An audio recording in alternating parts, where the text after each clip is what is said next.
Here's how to use AAR questions to revolutionize your service. So here are some questions that you want to be asking your clients on a regular basis. We particularly use AAR questions, especially when we're trying to check in with a brand new client, like how is our service going? AAR questions are after action review questions. So an AAR, an after action review, is a great way to double check and check in with any team member, with any project or any client work that you're going through. And so here's the questions we always ask in an AAR. It's 3 different ones.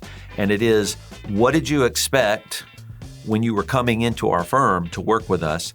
What actually happened? And then what would we do differently next time?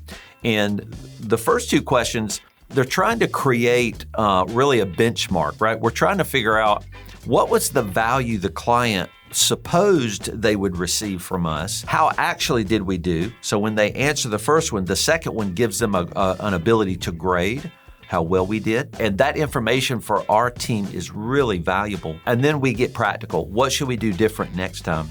And this order of an AAR question really gives the client the structure to answer in a way that helps you grow and become more valuable. So after we've done an AAR session with a new client, or really after any project or anything, there is practically some things you have to do afterward.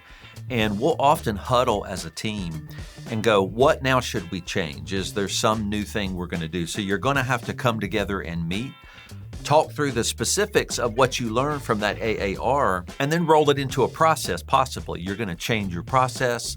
A lot of times you're changing your new client onboarding process because that's what the client's talking about a lot. And once you practically change your processes, you can apply it and do it better next time.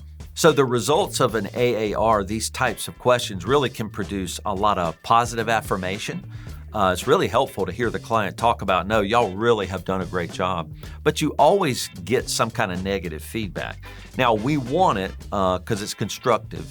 Now, going into an AAR with a client where we're trying to gain this information, we typically know what they're going to be saying because our clients are so close to us. They're already sharing some of the things we can do to improve. So when there's a lot of negative feedback, then who knows, my partner and I may need to meet with those partners again privately to see if there's anything we need to change about our service. So depending on how extreme the feedback is, it may change what we do.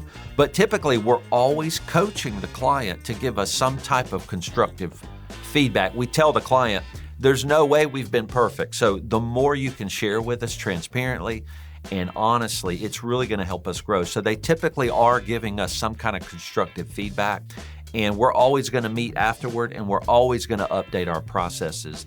But if it gets really negative, we may need to kind of start things back over, and my partner and I go back to the drawing board and say, do you want to restructure our agreement or talk through what we're doing for you? You're going to often know what type of feedback you're going to get, but it is a shocker when you get surprised and a client actually gives you feedback and it's pretty negative and you didn't anticipate it at all. So if that happens to us, you have to maintain your composure during that meeting because it's pretty upsetting.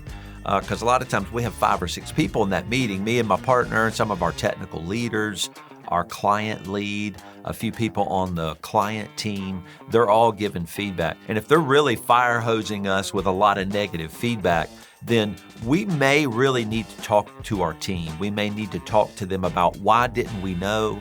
Why didn't you raise the red flag? What could we do different? So you really need to have a handle. A strong leader is going to have a handle on how their clients feel about their service. That is something you should know.